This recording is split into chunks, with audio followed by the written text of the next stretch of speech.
Coming up, the idea of privilege is that when it's working in our favor, we don't feel it. And when it's working against us, we may feel it directly, but people observing us from afar may not see that there's a headwind that's actually affecting my performance. And so I think the idea with privilege is not to worry about like you have it, you don't have it. It's to try to isolate what are the headwinds and tailwinds that each of us have.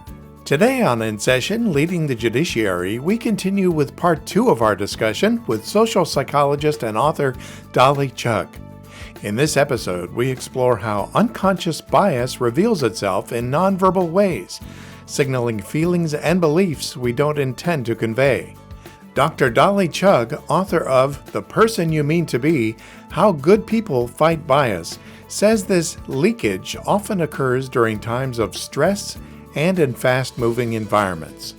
Dolly says that taking the time to act with intention can help us convey who we mean to be. Dolly teaches MBA courses in leadership and management at the New York University's Stern School of Business and conducts research on bounded ethicality, or what she calls the psychology of good people. Her work has appeared in top publications to include the Harvard Business Review, Psychological Science, and the Journal of Applied Psychology. This is part 2 of our discussion with Dolly. Part 1 of our discussion, episode 29 of In Session, Leading the Judiciary, was released October 11th, 2022. Our host is Lori Murphy, Assistant Division Director for Executive Education at the FJC. Lori, take it away. Dolly, welcome back. I'm excited to have the opportunity to talk to you about a few concepts from your book we didn't get a chance to discuss last time. Lori, thank you. I'm really excited to be here. You know, Dolly, many of us are familiar with the concept of unconscious bias, and we may even accept that we have some unconscious biases. But most of us also believe that we act in ways that aren't biased. What does your research show? Yeah, and I absolutely relate to that sentiment that you just described. The challenge is science doesn't always support my intuition about myself. The research, and this is research that isn't necessarily specifically done by me, that I've been excited to curate from decades of research by Nobel Prize winners and psychologists. The research says that most of our mind's work happens outside of our awareness. So for example, if I snap my fingers in that little instant, one estimate is that my mind had 11 million thoughts. And I don't know, I'm kind of tired right now. I'm like, really, 11 million? Maybe not. Maybe Lori's mind had 11 million thoughts, not Dolly's mind. But by thoughts, it's like little t thoughts, right? It's the idea that right now, I somehow know to sit upright and not lie down. And I can understand the words you're saying to me. Like, these are autopilot type thoughts. But in that same instant of the snap of the fingers, 40 of those thoughts, and that's a rough estimate, are conscious thoughts, what we think of as capital T thoughts. So 11 million, 99.99, whatever percent versus 40.0, whatever percent. In other words, a lot of our behavior is being driven by processes and thoughts that we're not consciously thinking of and intentionally driving. When we talk about implicit bias, sometimes those autopilot systems are being fueled by those implicit biases. And sometimes, not all the time, some of our implicit biases will leak into our behaviors. What the data shows is that, for example, behavior that's very fluid and unconscious, like nonverbal behaviors, my eye contact with others, the little, these tiny little facial muscles, how they can move in very specific ways that I don't necessarily control, but that are very strong communication signals to the people. We can just tell by a tiny little movement, facial movement, whether somebody's afraid of us or not afraid of us, something like that. How far we sit from somebody. These sorts of nonverbal behaviors have been shown to be predicted by implicit biases, as well as some more what we think of as behaviors, studies that have been done with doctors asking them to, use vignettes of medical patients and say what their diagnosis would be, or asking people to think about how they would budget funds in studies. Now, these are often controlled laboratory studies, but again, they show a relationship sometimes between implicit biases that we aren't consciously endorsing. So they're in our 11 million, but not our 40, leaking into our behavior. And the reason the title of my book is The Person You Mean to Be is that what I'm interested in is that leakage what I wanted? Was that the person I meant to be? So am I behaving in the way that I intend or not? And that's, I think, where a lot of us would care about if we have a gap within ourselves. So if I think that I'm a quote unquote good person, but I'm leaking out some potential bias behaviors as a result of these thoughts I'm not even aware of. That's what you're getting at. That's right. Let me give an example. I'm right-handed, so I was just worried that I teach these big kind of U-shaped classrooms, and am I kind of favoring one side of the room? And then one day my teaching assistant, and good for her, she not only tracked what I asked her to track, she also did some tracking around things like gender. She came back and said, when you do call on women, you're disproportionately interrupting them before you finish more than you do to men. And I was like, I have 2 daughters. I strongly believe in voices of women. But I also, have seen data that I've produced on implicit bias measures where I show implicit gender bias that is consistent with the behavior I was showing there. So not a behavior I intended, not a behavior when you're up there teaching. It's like air traffic control. I mean, it's not really like air traffic control. That's a much harder job. But there's a lot going through your head. I've got 60, 70 students, lots of hands up, thinking of lots of things. I'm making split-second decisions with those little T thoughts. And that's where you might see leakage. Interesting. What I heard when you were describing that is a phenomenon you talk about in your book. I think you label it as self-threat, that we get a little bit threatened when someone points out that we're not necessarily acting in a way that aligns with what we think about ourselves. Heck yeah. When this courageous and brilliant teaching assistant offered me this feedback, my first thought was like, red zone defensive. Like, what? No way, not me. And I talk a lot about that in the book. When we get defensive around an identity we care a lot about, it's hard to move past that to a place of learning and growth. I can tell story after story, sadly, I can tell story after story in the flavor of the one I just told about the classroom, where I've been given the opportunity, some information where somebody's seeing something I'm not seeing, somebody knows something I don't know, somebody's been impacted by something I've done. And my response is, that can't be, or I think you're mistaken, or you're sensitive, or you need to toughen up, or I'm sure no one else thought that, or, so many responses. But in this good person sort of domain, it's not our default. So let's go back to the example you shared about being in front of your classroom. You asked, I believe it was your teaching assistant, to notice some things about how you are in the classroom. That gets us to the topic of privilege.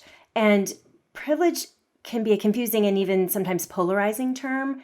So I'm curious how you define privilege, how we know it when we see it, how we know if we have it, why should we care about it, all of that around this word privilege. Yeah. It really has become something so charged and polarizing. And I try to write about it and think about it in a much more neutral way.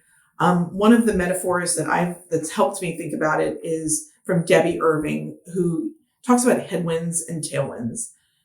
The idea with headwinds and tailwinds is like, if you go out, and I'm glad my children aren't in the room I'm in because they laugh when they hear me give this example. They say, let's say I was to go out for a run, and then my kids are like, ha ha, when was the last time you did that, Mom? Well, I go for walks. But let's say you were to go for a run, and you're saying, I'm gonna run until I get to that fire hydrant on that block in front of, the supermarket, and then I'm gonna U-turn and come back. And you're on your way to the fire hydrant and you're like, you know what? I think this little cross training thing I'm doing is working out pretty well. And my new eating regimen, I feel pretty good. And then you start your U-turn back and all of a sudden you're struggling. And you're like, I could use a break. And, oh, time to tie my shoes again, that kind of thing. And if somebody was watching you through the window inside, they might see someone on the way back who's like, wow, they don't even seem to be trying. Like they seem to be taking more breaks than anything else and, not really super motivated. Or maybe they just come from a family that doesn't really value running. Not realizing what I'm feeling in the moment is I have a wind blowing right in my face. I have a headwind. Now, it was the same wind that I felt on my way out, right? But that wind was on my back. And when a wind is at our back, we don't really necessarily feel it, nor do we realize the effect it's having on our performance. And so this metaphor of headwinds and tailwinds really helped me think about privilege, because I think the idea of privilege is that when it's working in our favor, we don't feel it, just like those tailwinds. And when it's working against us, we may feel it directly, but people observing us from afar may not, just like the person looking through the window, may not see that there's a headwind that's actually affecting my performance. And once I thought of it that way, I thought, well, God, all of us have headwinds and tailwinds, right? I mean, there is no one who's been able to convince me that they don't have some of both. And so I think the idea with privilege is not to worry about like you have it, you don't have it. It's to try to isolate what are the headwinds, tailwinds that each of us have. And what's most powerful, and this is my contribution, I think, to the privilege conversation, is to add one more concept of ordinary privilege, to think about the identities we hold that we don't usually think about. So I'll just use myself as an example. Like if you said, okay, Dolly, just tell me about yourself. I'm just, I'm a professor, or I'm a mom, I'm a woman, I'm Indian American, I'm a children of immigrants. Like these are some of the identities that are just top of mind for me. And then someone might say, oh, well, are you straight? Are you gay? I didn't even think to mention that. I'm straight. That's not top of mind for me. I don't really think about it very often in a deliberate way. Well, that identity that I think about less, it's because I don't need to think about it. I don't have to navigate what's the legal ramifications of me seeing a loved one in the hospital due to our marital status. I don't have to navigate what kind of jokes people tell about me and my partner. I don't have to navigate our physical safety if we're holding hands in public.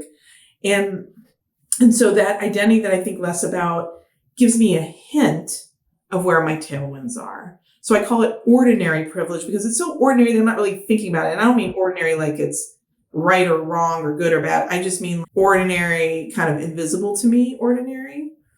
Those identities that we think of less, that are invisible to us, are clues of where our tailwinds are. And then finally, it gives us a sense of where we might be able to be useful to other people, because where I have tailwinds, someone else has a headwind, and perhaps I can use some of my influence to be a supporter of theirs. And if you want, we can talk more about what that looks like and why that's important. I would love to go there, actually. Yeah, it's the so what of privilege, right? So we understand privilege and we understand this concept of headwinds and tailwinds. It sounds like what you're recommending is that we take some time to consider what our tailwinds might be, what our ordinary privilege might be. So I'm curious, one, how do you suggest we do that? And then also, what do we do when we've identified our ordinary privilege and to be able to make a difference? Absolutely. Well, part of what we can do is literally the little thought experiment I just did with myself. Any listener right now could do it. Let's all jot down on a piece of paper in front of you. Really jot down what identities come to mind quickly. And then try to think about other people you know and what identities come to mind when you think of them. And then think, oh, wait, are there dimensions I didn't think of? When I thought of that person, did I write something down about their socioeconomic class? Did I write something down about their religion? Did I write something down about their physical abilities? Did I capture an identity for them, a dimension that I didn't capture for myself? In other words, is that might be a place where I have tailwinds because I don't think about it that often.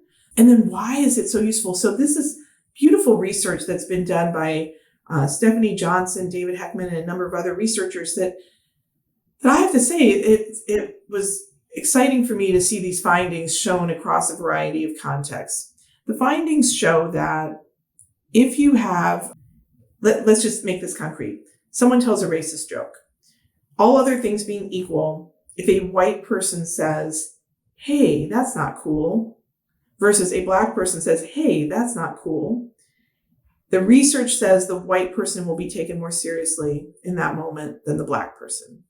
Now, it's sort of strange because it seems like the lived experience of the black person might be more relevant if it's a racist joke.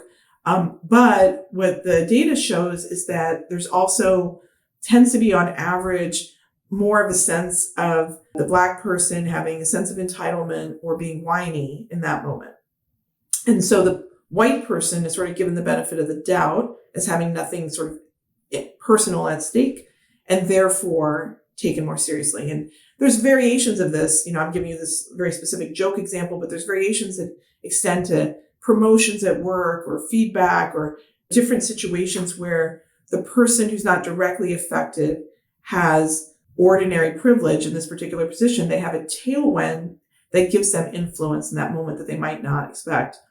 I obviously don't find it exciting that we don't take seriously people who are directly affected and harmed in the moment. That's not exciting at all. But what is exciting is I think a lot of people feel helpless and don't know what to do in moments like that and feel like it isn't their place to do anything. What this offers us is insight into influence we didn't even know we had, that we can, in fact, speak up, not instead of other people or over other people or like, I have all this ordinary privilege. Let me tell you what your life is like. Not that way, but in a way that we don't have to feel helpless. And I honestly think a lot of us feel helpless right now. We really see a fractured society around us and don't want it to be that way. What you're suggesting is that we, by definition, we have the ability, and I don't know if you'd go so far as to say responsibility, but we certainly have the ability to have influence in that situation simply because we have perhaps more privilege than the other individual. Is that what you're saying? Yeah, I'm definitely the first part in terms of we definitely have the ability. The data would say we have the ability to do something more than nothing. In terms of like responsibility, I leave that to the individual. Again, the title of my book is The Person You Mean to Be. And I think it's a matter of what individuals are striving for. The science, the data says we have an opportunity there. Certainly, I personally view that as an opportunity that I do view as a responsibility for myself, but I'm not laying that on anyone who doesn't want it. But I think a lot of us do want it. I think a lot of people in the workplace are trying to think of ways they can support the people around them. They keep reading news stories or being told by, their organization, we don't have a more diverse enough organization. And they're like, well, what do I do? Fine, but what do I do? And I think this gives us a path. In your book, you cite some research that white males in the workplace have the most power to enact change without being negatively perceived by others, which I found really interesting, which seems to go along with what you're saying here. What opportunities does this afford our white male colleagues? And can you give us some specific examples in a workplace setting? Yes. Yeah. So some of the research that I was alluding to earlier did focus on the workplace and on, for example, if a white male boss were to propose a Black employee for promotion, the analysis of how that boss was perceived by their boss was unaffected. Whereas if a Black male boss were to suggest a Black employee for promotion, the analysis of how they were perceived by their boss suggested that there was some backlash to that. I'm not sure if I'm getting the exact specifics right, but the general narrative of the data showed that white men could actively support candidates with identities different than those without reflecting badly on them. Whereas if people who weren't white men supported candidates with identities similar to their, independent of how qualified the candidates were, there was a potential of some backlash. It sounds also like what you're getting at is something that I had not heard this term until I read it in your book, called the law of reversibility, and that may be a way to help us understand privilege as well. So can you help us understand what that is? Yeah, that's a concept and a term that I've learned from Jessica Bennett, who is a writer and journalist. And she suggests, I think she applied it, if I remember right, to gender, but we could do this, I think, on any dimension of identity. The law of reversibility is, let's say someone just said, wow, Dolly, was really angry in the meeting earlier today. So the law of reversibility would be to change my identity from being Dolly to being David and say, David was really angry in the meeting today and with the same behavior. And would you have described David as angry, or would you have described him as passionate or full of conviction or invested? So the law of reversibility allows us to see ways in which we may inadvertently have someone's identity shaping how we perceive them and their behavior. Can you give us another example that's not with gender? Because I think this could have some real benefit for us as we try to shift our mindset and get that muscle memory. This is something that comes up where a Black person will be described as articulate. The law of reversibility would say, well, would whoever the commentator have said the same description if they had seen a white person say and do the same things? Would they have described them as articulate? And the takeaway there is often not. Let's say this was a senior executive speaking. We'd fully expect a senior executive to speak in a compelling way that held the attention of their listeners. That's most senior executives, or at least decent communicators. So would it warrant the description of articulate if they were a white person? And so the law of reversibility is a way of seeing, did I have a stereotype of Black people that I applied unconsciously in that moment? Yes, going back to what we were talking about implicit or unconscious bias, this is a way to see some of that leakage that we otherwise aren't necessarily aware of. The data is pretty clear that we all have some form of it, and that sometimes it leaks into some of our behaviors, not all the time, not every moment. This isn't a is it or isn't it, or again, I got to defend my good person identity. So it's a little bit of but also Easter egg hunt. Okay, there it is. I got it. Let me work on that one. Well, and it's making the invisible visible. And once something's visible, then we can acknowledge it, address it, work on it, get past it, repair it. I love that connection. Again, yeah, that's beautiful. Because remember that tailwind. If you hold an identity that you don't have to worry about people assuming you're inarticulate, or you come from an identity that people don't necessarily assume you're emotional or angry when you have a strong point of view, we've just made that invisible visible. And it's not putting the work on the person with less privilege, which is another challenge that often comes up in these types of situations. That's right. And that's a big part of being goodish, is taking on that responsibility ourselves. And while that might seem like, more responsibility, who needs more, right? I actually, again, think we all like getting better at things, and it feels good to get better at this. Dolly, thanks so much for being here, and especially for helping us all be better versions of ourselves. And I'm so grateful to you, Lori, and to all your listeners. And I'm sure we don't show the gratitude we should. So thank you. Thanks, Lori, and thanks to our listening audience. To hear more episodes of this podcast, visit the Executive Education page at fjc.dcn and click or tap Podcast. You can also search for and subscribe to this podcast on your mobile device. In Session, Leading the Judiciary is produced by Shelley Easter. Our program is supported by Angela Long, Anna Glashkova, and the entire studio and live production team. Thanks for listening. Until next time.